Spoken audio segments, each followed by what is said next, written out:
I don't think per se anyone ever discouraged me from doing art as a career.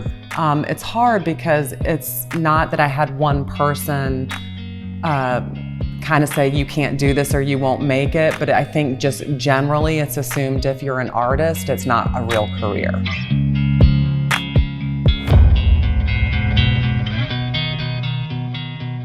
You do have to, if you want to make really connected, honest work, really tap into the way what makes us human.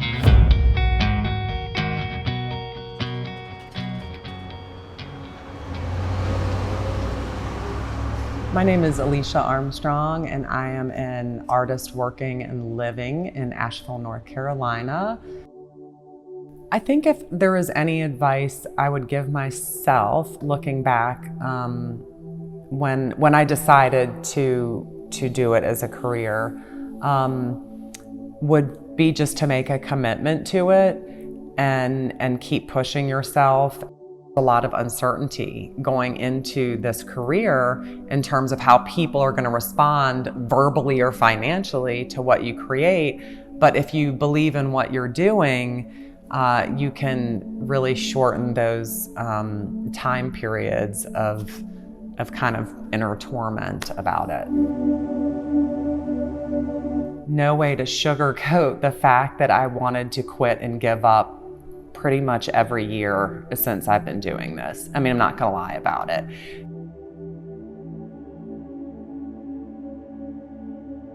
Sometimes galleries have slow months or quarters or half a year. So whenever I experience a dip in sales, pretty much I can guarantee that I'm gonna go through a psychological dip. And that is, I'm not good, my work sucks, no one wants it, and I really don't know how I even made it this far.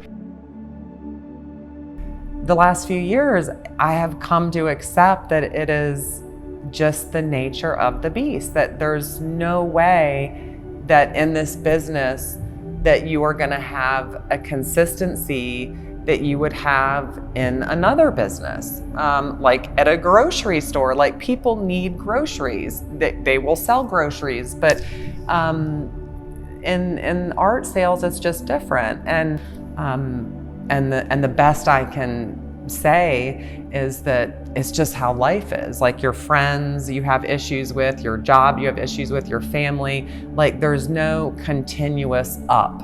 There's always dips, and it's just part of the career. Fear is just, it's a part of every human. It's a part of every scenario in your life, and I think I feel like I always have this dance with fear, because fear is good in a way because it can give you momentum. You can be scared to do something, but know you should do it, but it's really scary and you have a lot of fear around it, but you have fear around it because it's taking a risk to get better. But that there's no other way to propel your career to grow without breaking out of that comfort zone a little bit and basically saying, come on, fear, we're going, you're my friend, I'm gonna deal with you, we're gonna do it together.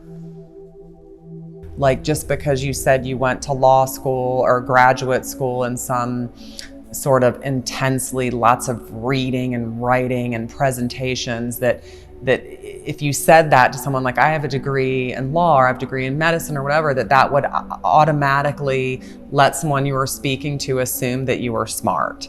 And so being an artist, you know, like sometimes it's like you feel like I'm an artist, like does someone take me seriously or what I think or whatever. And there were periods of time that I made work that was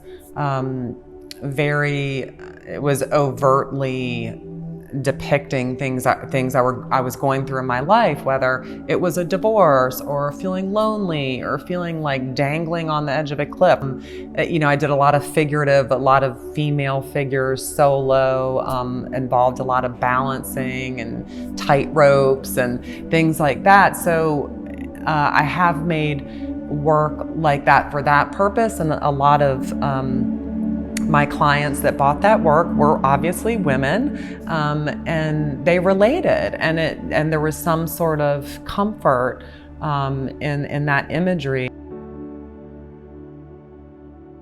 The lesson that I continue to learn, and I don't know why I haven't gotten it in my belt yet, is that when you start something, it never turns out how you thought it would. And the reason why I think for me it's the biggest, most important lesson in my life is because it's a metaphor for everything. Like your relationship, your lover, your spouse, your whatever, you think your relationship's gonna look like this and you're gonna do it like this, and it doesn't turn out that way. I've realized even more simply that I just would like to be someone that sprinkles like fairy dust a little joy and light and humor and warmth.